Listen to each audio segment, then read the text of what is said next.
Je suis assez triste et assez choquée que cette situation m'arrive. Certains étudiants internationaux ne peuvent pas rester au Canada après leur diplôme en raison de problèmes techniques du portail d'immigration, réfugiés et citoyenneté Canada. C'est le cas de celle que nous appellerons Marion dans le cadre de ce reportage. Marion est une Française ayant étudié au Québec pendant plusieurs années et qui aspirait s'y installer après ses études. Malheureusement, et alors qu'elle répond à toutes les exigences, ce projet pourrait bien ne pas se concrétiser. En août, juste avant que mon permis d'études expire, j'ai fait un permis post-diplôme pour pouvoir travailler après mes études parce que l'immigration dit que pour travailler, c'est plus facile de passer par les études, donc c'est ce que j'ai fait. Ensuite de ça, j'ai envoyé les documents via le formulaire web de l'immigration. Et malheureusement, mon document ne s'est pas lié à ma demande. Ce qui se passe, c'est que lorsque les diplômés déposent leur test de français sur le portail avec d'autres documents, la plateforme n'accepte qu'un seul fichier à la fois. Un défaut du site jugé peu intuitif par les utilisateurs qui entraîne donc automatiquement un refus de la candidature. Une nouvelle que Marion a reçue à une date un petit peu particulière. Il est arrivé le 24 décembre et ce mail, du coup, je ne l'ai jamais vu jusqu'à ce que j'ai une rencontre avec un avocat pour me dire les démarches à suivre par rapport à mon refus. Et il m'a expliqué que justement, via le formulaire web, j'étais censée avoir reçu 2 mails de confirmation comme quoi mon document s'était bien envoyé. Et ce jour-là, j'ai vu un mail qui disait que mon document, justement, ne s'était pas joint à ma demande. Marion est présentement dans les procédures afin de tenter de pouvoir rester sur le territoire. Elle est loin d'être la seule. Le problème est si récurrent qu'il est arrivé aux oreilles d'Alexandre Boulris, député de Rosemont-la-Petite-Patrie, qui a écrit une lettre à la ministre de l'Immigration lui demandant de corriger le tir le plus rapidement possible. On parle de professionnels, de gens qualifiés, de gens qui parlent français, de talents, alors que nos gouvernements disent qu'on veut attirer puis garder ces gens-là. À cause d'une bêtise d'un site web mal foutu, on se retrouve dans une situation qui, en plus de ça, est assez facile à rattraper. Mais il faut accorder aux gens qui ont eu ce refus-là la possibilité de renvoyer les dossiers sans frais, puis leur accorder temporairement un permis de travail. Sinon, on va les perdre. Ces gens-là vont devoir prendre des décisions s'ils n'ont pas un délai de grâce qui leur est accordé pour renvoyer peut-être leur test linguistique. Ça serait assez facile, le faire sans frais ou leur redonner temporairement un permis de travail pendant qu'on fait ces procédures-là. Sinon, ces gens-là, ils se retrouvent le bec à l'eau devant rien. C'est toute leur vie qui est chamboulée. Contacté par téléphone, le cabinet qui s'occupe du dossier de Marion n'a pas souhaité nous accorder d'entrevue, mais nous a confirmé recevoir de nombreux appels en lien avec les permis de travail post-diplôme. À Trois-Rivières, Samuel Bideau pour Nouveau Info. Trois-Rivières veut réduire son parc immobilier. La Ville met donc en vente 3 de ses immeubles, soit l'ancien hôtel de ville de Trois-Rivières-Ouest, l'édifice François-Nobert et l'ancien siège d'Idée Trois-Rivières.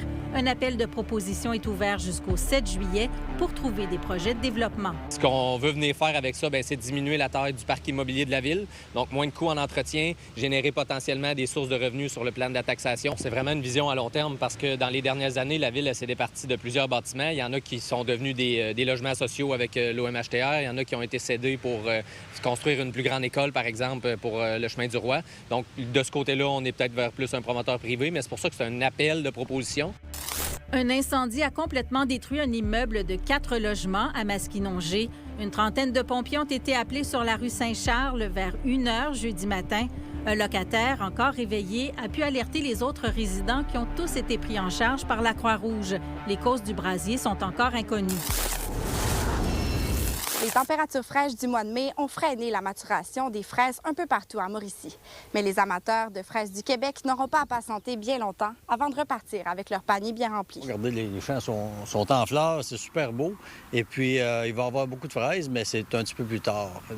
Nous ici, là, on a eu un hiver froid avec un printemps tardif, puis un mois de mai plus froid que normal. Bien, pour les asperges, je dirais qu'on a eu environ une semaine de retard, là, vu que le printemps était un peu un peu tard.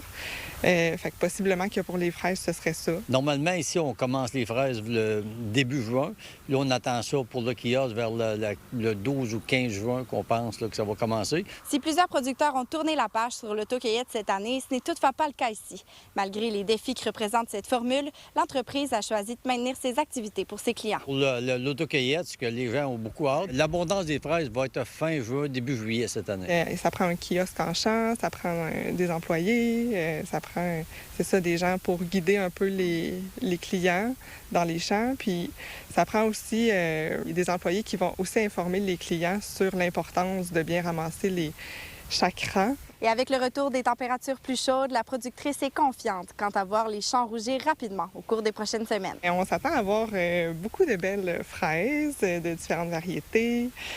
Comme on voit, là, tout est en fleurs, fait que ça devrait être une belle saison cet été. Du côté du Saguenay-Lac-Saint-Jean, bien que la météo ait également amené son lot d'impact sur certaines productions, la situation demeure un peu différente alors que la saison des fraises débute normalement à la fin juin, voire début juillet. Les producteurs régionaux s'attendent donc pour l'instant à une récolte qui devrait suivre son cours. C'est le cas pour le verger de la ferme de L'Anse-au-Foin, Belle-à-Croquer, à Saint-Fulgence. L'année passée, nous, on était à notre première année d'autocueillette au verger. Puis ça a été une année un peu décevante là, en raison du mois de juin qui a été très, très, très pluvieux. Donc cette année, c'est sûr qu'on essaye de se reprendre. Les plants sont beaux, il y a beaucoup de fleurs. Ça a été difficile la semaine passée là, pour la période de froid qu'on a eue. Fait que là, il y a quelques fleurs qui ont gelé, mais sinon, dans la grande majorité, là, on pense que ça va être une bonne année pour la récolte. Donc, les années précoces, rapides, où ça décolle rapidement, si on peut dire, puis nous arrive des gels, ça endommage beaucoup là, les productions. Tandis que cette année, ce risque-là va être à peu près nul. Donc oui, ça nous laisse envisager une très belle production. Ces jeunes fleurs-là devraient nous produire des belles fraises. Là, on prévoit dans une trentaine de jours, donc au début du mois de juillet à peu près, qu'on espère. Nous, on a un projet ici au verger qui serait de produire en serre. On a beaucoup d'espoir là-dessus de pouvoir produire des fraises, peut-être d'ici début juillet jusqu'à la fin octobre. Il faudra encore patienter quelques semaines avant les premières cueillettes en région, mais toutes les conditions sont réunies pour permettre aux consommateurs de profiter de fraises abondantes et surtout très sucrées cet été. À Saint-Fulgence, Sarah-Léa Bouchard. À Sainte-Geneviève de Batiscan, Coralie Morancy. Pour Nouveau Info.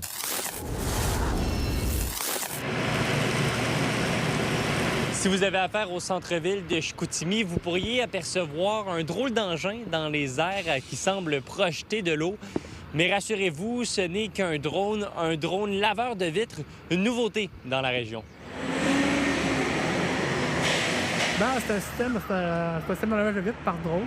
C'est pas dans une machine à pression qui est de l'impression qui est sous le drone. On est la première compagnie de laveurs de vitres ici au Saguenay qui a ça. Oui. Par contrat, moi, j'estime qu'on peut sauver 25 à 35 point de vue des équipes qui vont faire la nacelle. On est présentement sur le toit de l'immeuble qui se fait nettoyer. Vous le voyez derrière moi, le drone est en action. Et la nouvelle technologie permet de sauver du temps, de l'argent, mais offre aussi beaucoup de plaisir à l'opérateur. C'est vraiment comme un jeu vidéo, là. Ah, absolument. C'est d'avoir la bonne technique, que surtout, c'est ça qui est, en décollant, je dirais, le plus compliqué un petit peu à apprendre, là. Mais après ça, oui, c'est un petit peu tantôt, là. C'est s'amuser en travaillant. Pour l'instant, c'est le fun, là. Mais c'est ça, là, dans l'apprentissage, c'est notre troisième qu'on fait. Tout les clients sont très satisfaits à date, là, la machine, ça fait. C'est très, très performant. Pour avoir la permission de faire voler ce drone, l'opérateur doit absolument avoir fait la demande auparavant à la base militaire de Bagotville qui dirige le trafic aérien. Et ceux qui contrôlent le drone doivent également suivre une longue formation. Fait qu'il faut être certifié. Le drone aussi doit être immatriculé. C'est combien d'heures de formation? C'est à peu près, d'utiliser une semaine. Là, ça à peu près, en tout et partout, ça peut prendre 10 semaines. Là, présentement, je l'ai décollé ce matin. Fait que là, la zone, la base est avertie. Fait que là, ça dit que le vol est accepté. Quand je vais avoir fini, je marque atterrir parce que le Transport Canada sont au courant. C'est régi par la base militaire. Il faut demander une autorisation avec un numéro d'autorisation. On les appelle lors du décollage et à l'atterrissage.